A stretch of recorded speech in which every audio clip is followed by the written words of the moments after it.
दोस्तों, दिनाक्षी short hand में आपका स्वागत है। अगर आप चैनल पर नए हैं तो चैनल को सब्सक्राइब करें और बेल आइकन जरूर दबाएं। इस डिक्टेशन की एडवांस आउटलाइंस और वाक्यांश आप हमारे पेड बैच से प्राप्त कर सकते हैं। हमारे पेड बैच में आपको प्रतिदिन सभी डिक्टेशंस की एडवांस आउटलाइंस और वाक्यांश दिए जाते हैं और कुछ ऐसी डिक्टेशंस जो केवल पेड मेंबर्स को ही प्राप्त होती हैं।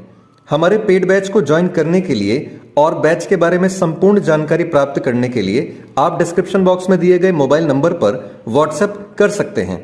इस डिक्टेशन की डेमो आउटलाइंस आप हमारे टेलीग्राम ग्रुप से प्राप्त कर सकते हैं।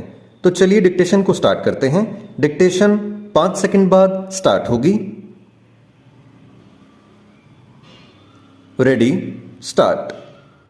कारगिल विजय दिवस के अवसर पर भारतीय सेना के रणबांकुरों और बलिदानियों का स्मरण करते हुए प्रधानमंत्री नरेंद्र मोदी की ओर से सीधे सीधे पाकिस्तान का नाम लेकर यह जो दो टूक ढंग से कहा गया कि आतंक के आकाओं के नापाक मंसूबों को सफल नहीं होने दिया जाएगा, वह समय की मांग था। पाकिस्तान को ऐसा कोई कठोर संदेश देना इसलिए आवश्यक हो गया था क्योंकि पिछले कुछ समय से वह जम्मू कश्मीर में नए सिरे से आतंकवाद को खाद पानी देने में जुट गया है। इसका प्रमाण जम्मू संभाग में हाल के आतंकी हमले हैं। इन हमलों में भारतीय सेना को जो क्षति उठानी पड़ी है उसकी अनदेखी नहीं की जानी चाहिए। यह अच्छा हुआ कि प्रधानमंत्री ने एक ओर जहां कारगिल संघर्ष में भारत की विजय को याद किया, वहीं दूसरी ओर पाकिस्तान की धोखेबाजी को भी विस्तार से रेखांकित किया।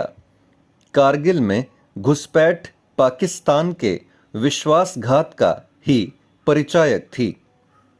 कारगिल में भारतीय सेना ने पाकिस्तान को न केवल धूल चटाई थी बल्कि अपनी कूटनीति से विश्व स्तर पर उसे शर्मसार भी किया था। लेकिन यह मानने के पर्याप्त कारण हैं कि उसने अपनी पराजय और शर्मिंदगी से कोई सबक नहीं सीखा। पाकिस्तान ने भारत को धोखा देने की अपनी नीति का परित्याग अभी भी नहीं किया है। वह न तो भारत से व्यापार कर रहा है और न ही उच्चायुक्त स्तर के संबंध बहाल कर रहा है, लेकिन यह चाह रहा है कि भारतीय क्रिकेट टीम चैंपियंस ट्रॉफी खेलने उसके यहाँ आए। इस चाहत का कोई अर्थ नहीं। सच्चाई यह है कि वह भारत से संबंध सुधारने का इच्छुक नहीं और दुनिया को भरमाने के लिए दोस्ती कायम करने का दिखावा कर रहा है। धोखेबाज पाकिस्तान से सतर्क रहने में ही समझदारी है। वह भले ही आर्थिक रूप से बदहाल हो, लेकिन भारत के लिए खतरा बने आतंकी समूहों को पालने पोसने का काम पहले की तरह ही कर रहा है। प्रधानमंत्री ने पाकिस्तान को कठोर चेतावनी देकर बिल्कुल सही किया, लेकिन इसकी अनदेखी नहीं की जानी चाहिए कि उसने जम्मू कश्मीर में जो छद्म युद्ध छेड़ रखा है उस पर अभी विजय पाना शेष है।